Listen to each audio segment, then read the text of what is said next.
All right, thanks everybody for coming to this class meeting. I know it looks a little bit different. What I want to do for you today is try to answer some of those frequently asked questions that came across in our conversation on Tuesday and were emailed to some other teachers and administrators in the last few days. Please feel free to broadly share this with your classmates, with your parents, with other people who might wonder what is going on. This is based on information that was released from the Oregon Department of Education as of April 2nd. This is how DHS is proceeding. So if it looks a little different from your friends at other schools, they might be interpreting or making decisions a little bit differently.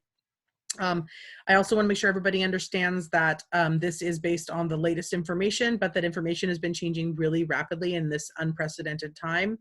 And that if anything changes, we will try to create an update and an additional communication as soon as we can to let you know where we might need to pivot. The first question we have is, are students coming back to school this year? Unfortunately, it's sort of an unknown.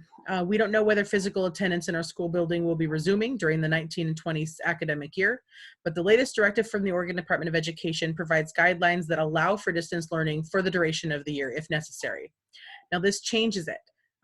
This now will include tracking attendance, assigning learning opportunities and assessments, and report cards at the end of the year.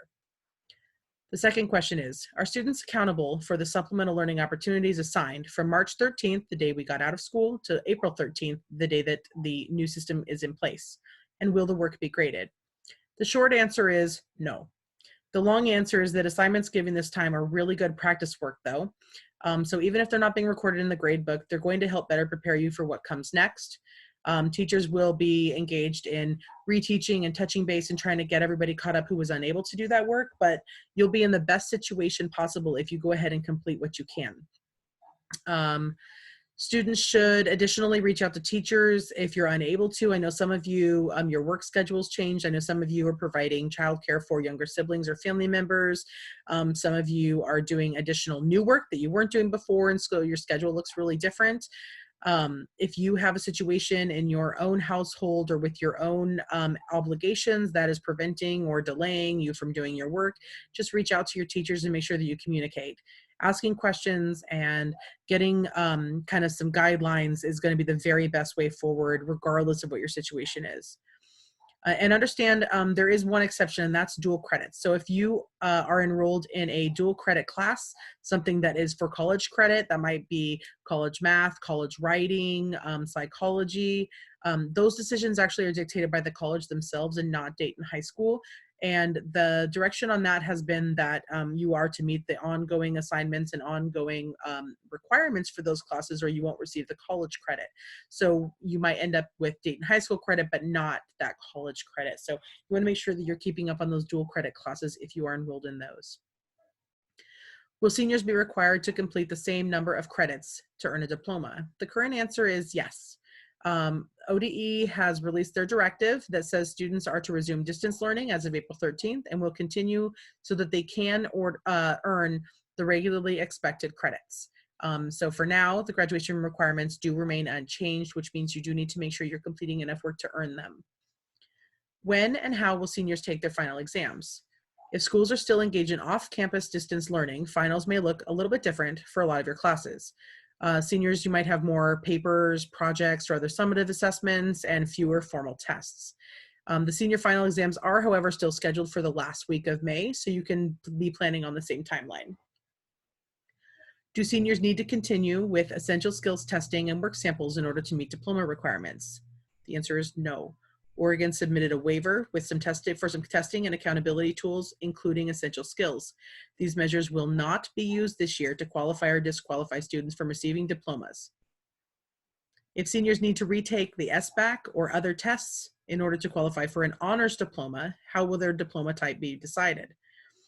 The decisions really are going to be made based on the qualifications and requirements that remained unmet during the time that school was released. Exceptions will be made for requirements where the student was unable to test as a result of the cancellation. That decision will be pending board approval, but that's the direction we're asking for. Will seniors participate in a graduation ceremony? My answer is yes. There will be some sort of graduation for the 2020 seniors. It's really likely it's going to look differently. So it's probably not going to be a packed stadium with your class under a tent. It might not be mid-June. We're going to look at some options as we get a little bit closer. You've probably seen ideas floating around social media and all over the web, but we'll have something. You will have an opportunity to get applause, to get congratulations, to get hugs from your family members. Maybe not hugs. I'm going to have to back up on the hugs thing. You will get some applause and some congratulations, and of course, your diploma. When can seniors pick up their graduation caps and gowns? I've had a few parents and a few teachers, or students reach out regarding caps and gowns. That graduation regalia is already in my classroom. It is locked. It is safe. So a few people, their concern was that Jostens wasn't going to send it. There would be nobody to pick it up. I already have them, so don't stress about that. We release the caps and gowns in the beginning of May so that they stay nice and clean and fresh, and so that students and parents know right where they are as we get closer to graduation.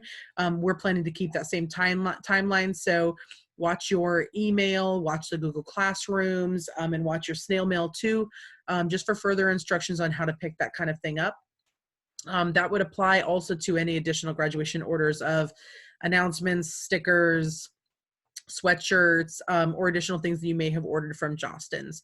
If you believe you have an order that was delivered the week before we were released, it's also in my classroom, and I'll need you to contact me individually so that we can set up a time to have kind of a curbside pickup for your things. If seniors don't get a skip trip, what can they do with their class money? It's your senior class money, so they'll be, for the most part, your decisions. Your senior officers will be kind of the final say on that. Some things to think about would be, a long-term gift to the school or community that might represent your class really well.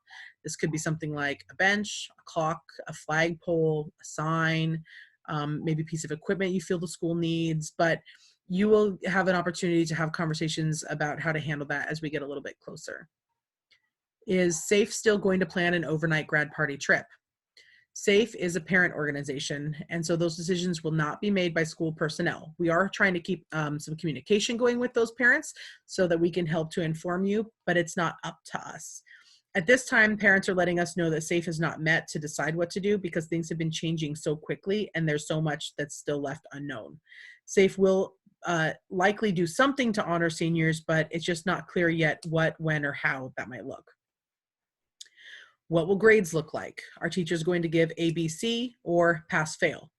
Right now, we are proceeding as normal, and we're planning to let students and families know if anything changes. There have been conversations that are ongoing, including today, to really figure out what the very best thing is for students, and that will be how we make that final decision. And lastly, will seniors have their final regular week, their regular final week of senior activities? This includes things like the senior skip trip, the awards night, the senior walkthrough, graduation rehearsal, concrete signing, and of course, your formal graduation ceremony. And, all I can say is as things get a little bit closer, I think we'll find out with a little bit more certainty, but understand that pretty much all of those things are either going to be canceled or postponed. Things are going to look a little bit different. We're going to try to do the best thing that we can for kids at every opportunity. We're going to try to honor traditions. We're going to try to come up with opportunities. This might be, a really, really great thing for us to come up with some really creative stuff. You might have a graduation that people look at later and say, remember when 2020 graduated and the cool walking parade that they did because you guys couldn't gather on the field or whatever. So we're going to look at that when we get a little bit closer, but understand that it's all in the air right now. So there's a lot that we just don't know. Does anybody have any additional questions you want to put into the chat? Okay, seeing none. I want to remind you that Mr. Crystal's having regular office hours. So if you have additional questions, need advice, need to just make a connection, he's available 10 to 12 each day. And if you need help with transcripts or things or documents that need to be sent for scholarships, college applications and things like that, Kara is available. So make sure you just send her an email. If you have anything else that comes up, additional questions from you or your parents or your extended families, don't hesitate to reach out.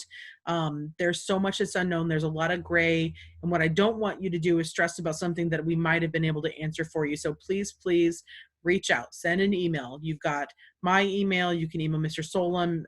You can email Mr. Fluke, your other advisor, and you have the counseling office as well. So email who you need to, and if you're not sure who that is, start with somebody that you trust to get you the right information, and we'll do our very best to address whatever needs that you have so that we can make sure we all get through this together and, are able to kind of look back on this and hopefully with some positive memories of how the rest of your senior year had looked. All right. See you guys later.